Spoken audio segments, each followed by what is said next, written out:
Hello everyone. तो आज के इस वीडियो में अपन जानेंगे आरटीटी। आरटीटी का मतलब होता है रेनॉल्ड्स ट्रांसपोर्ट थ्योरम। आरटीटी इसको अपन बेसिक से समझेंगे कि इसके डेरिवेशन और इसके अंदर जितने भी कॉन्सेप्ट्स इन्वॉल्व हैं वो सारे अपन देख रहे होंगे। तो सबसे पहले तो जैसे सवाल आता है कि आप बेसिक कंजर्वेशन लॉज जो होते हैं वो अपन अगर किसी सॉलिड मास के अंदर अप्लाई करते हैं, सॉलिड मैकेनिक्स के अंदर, तो क्या वो जो इक्वेशंस हैं वो अपने फ्लूइड्स के लिए डिफाइन कर सकते हैं? तो इस चीज का जवाब है रेनॉल्ड्स ट्रांसपोर्ट थ्योरम। ये रेनॉल्ड्स ट्रांसपोर्ट थ्योरम जो है ये अपन को उस बेसिक सॉलिड मास के अंदर मोमेंटम कंजर्वेशन, एनर्जी कंजर्वेशन और मास कंजर्वेशन, ये सब जो चीजें हैं इसको डिफाइन करता है फ्लूइड के टर्म्स में। ठीक है, तो इफ आरटीटी जो है ना वो कनेक्ट करता है physical laws in Lagrangian description and Eulerian description. अब अपन ये जान लेते हैं पहले लैग्रांजियन डिस्क्रिप्शन क्या है और यूलेरियन डिस्क्रिप्शन क्या है। ठीक है, इनमें डिफरेंस ये है कि लैग्रांजियन जो डिस्क्रिप्शन है ना वो पार्टिकल यानी मास को, मास की कंप्लीट ट्रैजेक्टरी को डिफाइन करता है। यानी कि अपन अगर किसी रिवर, अगर कोई रिवर फ्लो कर रही है तो अपन उसके अंदर जो पार्टिकल्स हैं उनके मोशन को पूरा कंप्लीटली चेक करते हैं। जैसे अगर वो पार्टिकल ऐसे मूव किया, ऐसे मूव किया, ऐसा मूव किया, तो अपन पार्टिकल को ट्रेस कर रहे होते हैं। लेकिन यूलेरियन डिस्क्रिप्शन में क्या है कि अगर अपन किसी रिवर फ्लो कर रही है और अपन एक पर्टिकुलर ये वाला जो एरिया है ना वो चूज कर लें और इसी को ऑब्जर्व करें, तो इसमें अपन को पता चलता है कि इसमें क्या क्या प्रॉपर्टीज में चेंज आ रहा है। तो ये जो चीज है ना ये यूलेरियन डिस्क्रिप्शन के अंदर आती है। ठीक है, तो अभी कंट्रोल वॉल्यूम की डेफिनेशन है कि control volume is a fix frame और region in the space bounded by surface called control surface. ठीक है, ये तो सिंपल डेफिनेशन है। ठीक है, या control surface can be fix moving and mass can cross the control volume.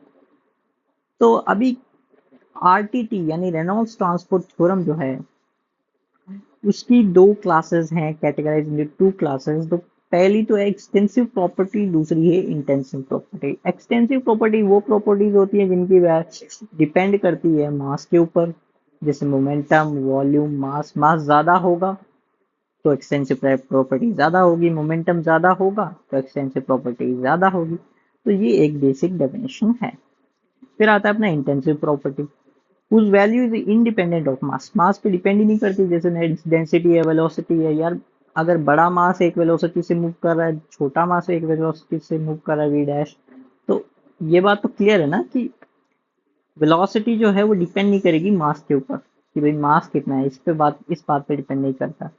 ठीक है, तो ये इंटेंसिव प्रॉपर्टी हो जाती है। तो इंटेंसिव प्रॉपर्टी के अंदर इसको अपन बीटा से डिनोट करते हैं और एक्सटेंसिव प्रॉपर्टी को अपन डी से डिनोट करते हैं। ठीक है, तो एक सिंपल रिलेशन होता है इंटेंसिव प्रॉपर्टी और एक्सटेंसिव प्रॉपर्टी के बीच में, which is beta equals to D V by D M. यानी कि the change in extensive property with respect to the change in mass. तो ये अपन को इंटेंसिव प्रॉपर्टी दे देते हैं। तो एग्जांपल के तौर पे अगर मैं बताऊं तो एम वी जो है ये तो एक, ये क्या है, एम वी, ये मोमेंटम है। ठीक है, मोमेंटम है। लेकिन अपन को पता है कि मोमेंटम जो है वो एक एक्सटेंसिव प्रॉपर्टी है, एक्सटेंसिव प्रॉपर्टी है। लेकिन अगर अपन D of M V by D T कर दें, डी एम कर दें, तो क्या बनेगा? वी, वी क्या है? वी एक इंटेंसिव, इंटेंसिव प्रॉपर्टी है। ठीक है, तो ये बेसिक चीजें हैं जो मैं आपको बता देना चाहता हूँ। ठीक, अभी नेक्स्ट देखते हैं। जैसे अगर मैं देखो for instance if intensive property corresponding to momentum is velocity, तो ये अपन ने अभी देखा। What will be the intensive property corresponding to mass? Basically density.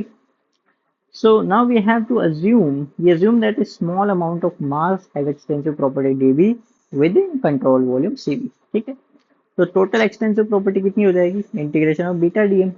अपन को पता है कि डीबी बाई डीएम क्या था? बीटा था। इसको ऊपर लेके जाएंगे तो ये इसको इंटीग्रेट कर देंगे तो टोटल अपन को बी मिल जाएगा। बी क्या है? Extensive property. तो ऐसे ही for a small area on controlled surface से D A to mass passing through the per unit time D M is given by this rho. ये कुछ नहीं है, ये तो वॉल्यूम है, ये डेंसिटी है। डेंसिटी इंटू वॉल्यूम क्या होता है? मास होता है, डी एम।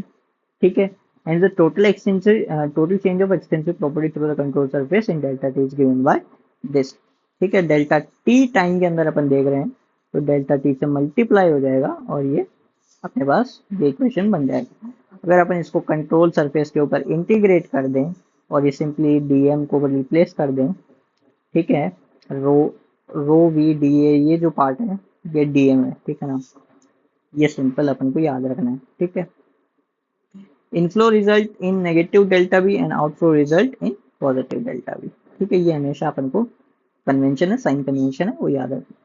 तो अगर देखो इनिशियली टाइम टी पे सिस्टम और control volume occupy same volume, system और control volume occupy same volume. तो अगर मैं इसको आपको दिखाना चाहूँ तो जैसे ये वाला डायग्राम अगर आप देख सकते हो, ये वाला डायग्राम, अब मान के चलिए ये जो मैं अभी बाउंड्री बना रहा हूँ ये वाला, ये इनिशियल है, फिर सिस्टम जो है वो मूव कर गया और कुछ ऐसे हो गया। ठीक है, यानी कि यहाँ से थोड़ा सा डिस्प्लेस हो गया, यहाँ से थोड़ा सा डिस्प्लेस हो गया। तो इसमें अपन देख सकते हैं कि इनिशियली जब टाइम टी था, जब इनिशियल टाइम टी है, तब एक्सटेंसिव प्रॉपर्टी ऑफ सिस्टम और extensive property of control volume वो सेम है। लेकिन जैसे ही T plus delta T time बीत जाएगा, सिस्टम मूव कर जाएगा और कंट्रोल वॉल्यूम जो है वो हमेशा फिक्स्ड रहता है, क्योंकि अपन एक पर्टिकुलर सेक्शन को ऑब्जर्व कर रहे हैं, तो इस वजह से कंट्रोल वॉल्यूम जो है वो फिक्स्ड रहेगा। लेकिन सिस्टम जो है वो मूव कर गया थोड़ा सा, तो अपन इसकी इस कंजर्वेशन के बेसिस पे अपन कुछ इक्वेशंस डिराइव करना चाहते हैं जो एक्सटेंसिव प्रॉपर्टीज को निकालने में अपनी हेल्प करे। ठीक है ना, तो जैसे अगर फिर जब टाइम टी बीत जाएगा तो सिस्टम क्या हो जाएगा, control volume -1 and plus second. तो ये जो है सिस्टम थोड़ा सा डेल्टा टी बीत गया तो ये दिस प्लस दिस, तो ये अपन ने लिख दिया। जैसे extensive property after T plus delta T, बस कुछ नहीं है, यहाँ से अपन ने ये सब किया है, ये इसमें और ये यहाँ से ये वाला है। ठीक है, बस ये बेसिक अपन ने किया रिप्लेसमेंट।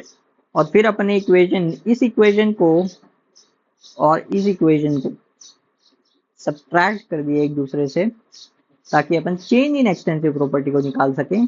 और फिर इसको सब्ट्रैक्ट करने के बाद में बोथ साइड डेल्टा टी से डिवाइड कर दिया, क्योंकि अपन टाइम के रेस्पेक्ट में देखना चाह रहे हैं।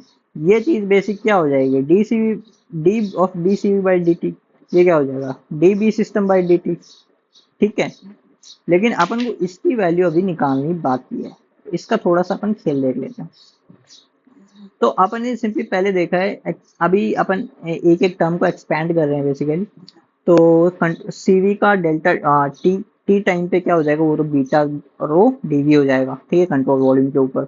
अगर 1 के लिए बात करेंगे तो डेल्टा टी टाइम्स वो जो अपन ने सेम जो इंटीग्रेशन अपन ने पहले किया था, वो माइनस साइन किस लिए आ रहा है, माइनस साइन इसलिए आ रहा है क्योंकि ये 1 जो है वो एंटरिंग है तो वो डिक्रीज कर रहा है। ठीक है, तो नेगेटिव साइन आएगा, सेकंड में ये पॉजिटिव आएगा। ठीक है, इस इक्वेशन, इन दोनों की इक्वेशंस की हेल्प से अपन इसको लिख सकते हैं इसके इक्वल।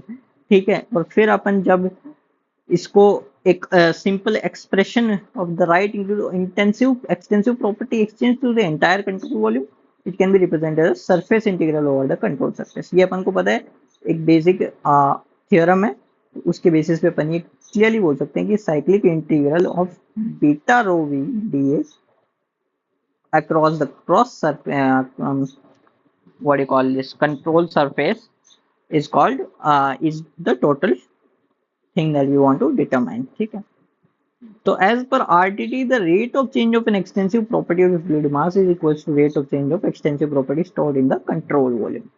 कंट्रोल वॉल्यूम के अंदर जो चेंज आया, rate of change D by D T लगा दिया, plus the net outflow of the extensive property through the control surface which is given by this term and this is the another term। तो simply values put करेंगे, change in extensive property of system को define करेंगे, तो ये अपने पास कुछ ऐसी equation अपने पास आ जाएगी जो अपन को रिमेंबर करनी है। अब यार बात आती है हाइड्रोलॉजिकल प्रोसेस, इसकी ये जो इक्वेशन अपन ने डिराइव की, इससे अपन कंटिन्यूटी इक्वेशन को डिराइव कर सकते हैं। बेसिकली सिंपली अपन को मास के रेस्पेक्ट में देखना है तो डीएम बाई डीएम कर देंगे तो वो तो 1 हो जाएगा। उसकी जगह तो बीटा यहाँ पे आना था, बीटा की वैल्यू क्या हो गई 1, तो ये पुट करेंगे और इस इक्वेशन को सॉल्व करेंगे। अब पता है कि मास कंजर्व्ड सिस्टम में तो डीएम बाई डी टी 0 हो जाएगा, जीरो हो जाएगा तो ये इधर आ जाएगा, ये इसको इक्वेट कर देंगे जीरो से, तो एक नेगेटिव हो जाएगा एक पॉजिटिव हो जाएगा बोथ साइड, ठीक है। तो ये नेगेटिव ये पॉजिटिव। फिर एडिशनली अपन को पता है ये कंट्रोल वॉल्यूम के अंदर टोटल मास को रिप्रेजेंट कर रहा है, ठीक है, कंट्रोल वॉल्यूम के अंदर। तो इसको अपन simply D M C we by D T कर देंगे। नेगेटिव इसलिए, नेगेटिव किस लिए, क्योंकि एग्जिट कर रहा है, चेंज मास जो है वो डिक्रीज कर रहा है, ठीक है। तो फिर इनकम्प्रेसिबल फ्लो के लिए अपन इस इक्वेशन में जैसे रो है, जो रो से रो कैंसिल हो जाएगा क्योंकि डेंसिटी चेंज नहीं हो रही, तो इनकम्प्रेसिबल फ्लूइड हो जाएगा, ठीक है। फिर अपन को पता है total volume of fluid stores in CV से S T and is the net outflow of the control volume. ये सिंपली अपने पास इक्वेशन है, ये कोई है सच इतना बड़ा अपने पास नहीं है, बस आप इसको रीड कर लीजिए और इक्वेशन ध्यान में रखिए, क्योंकि चेंज जो है, change in the storage is input minus outflow, ठीक है, इनपुट माइनस आउटफ्लो, ठीक है। स्टेडी टेम्परल केस के लिए temporal change is zero, zero के इक्वेट कर दिया। For constant one dimensional flow velocity in the study case, ये अपन को पता है कि rho B A is equal to rho B A out, out equal to in.